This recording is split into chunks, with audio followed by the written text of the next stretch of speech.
ఏపీలోని మందుబాబులకు త్వరలోనే ప్రభుత్వం గుడ్ న్యూస్ చెప్పనుంది. ఇన్నాళ్లు మద్యం ధరలు ఎక్కువగా ఉన్నాయని బాధపడుతున్న వారికి బిగ్ రిలీఫ్ దక్కనుంది. అవును, ఏపీలో మద్యం ధరలు భారీగా తగ్గే అవకాశం ఉంది. దీనిపై అధికార ప్రకటన త్వరలోనే వెలువడనుంది. ఆంధ్రప్రదేశ్ నూతన మద్యం పాలసీపై కసరత్తు దాదాపు పూర్తయింది. 2014 నుంచి 2019 మధ్య అమల్లో ఉన్న మద్యం పాలసీని అమలు చేయాలని ప్రభుత్వం ఆలోచిస్తున్నట్టు తెలుస్తోంది. ఈ మద్యం పాలసీ అమల్లోకి వస్తే మందుబాబులకు రిలీఫ్ దక్కనుంది.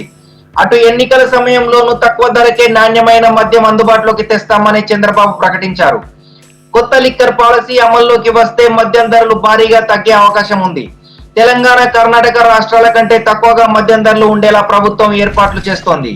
ఇందుకు సంబంధించి అధికారులు ఆయా రాష్ట్రాల్లో అమలవుతున్న పాలసీని అధ్యయనం చేసినట్లు తెలుస్తోంది. అక్టోబర్ 1వ తేదీ నుంచి కొత్త మద్యం విధానాన్ని అమల్లోకి తీసుకొచ్చే అవకాశం ఉంది. ఇప్పుడు ఏపీలో అమలవుతున్న మద్యం పాలసీ సెప్టెంబర్ నెలాఖరుతో ముగియనుంది. ఈ నేపథ్యంలో కొత్త లిక్కర్ పాలసీపై కూటమి ప్రభుత్వం కసరత్తు వేగవంతం చేసింది. అతి త్వరలోనే దీనిపై ప్రకటన వెలువడే ఛాన్స్ ఉంది. కొత్త మద్యం పాలసీపై ఇప్పటికే మంత్రివర్గ ఉపసంఘం సమావేశమైంది. ఈ నెల 18న జరిగే కేబినెట్ భేటీలో కొత్త లిక్కర్ పాలసీ ప్రతిపాదనలు ఉంచాలని సబ్ కమిటీ నిర్ణయించింది. కేబినెట్ ఆమోదం తర్వాత కొత్త పాలసీని ప్రకటించే అవకాశం ఉంది. గత ప్రభుత్వం మద్యం విధానాన్ని పూర్తిగా అస్తవ్యస్తం చేసిందని కేబినెట్ సబ్ కమిటీ అభిప్రాయపడింది.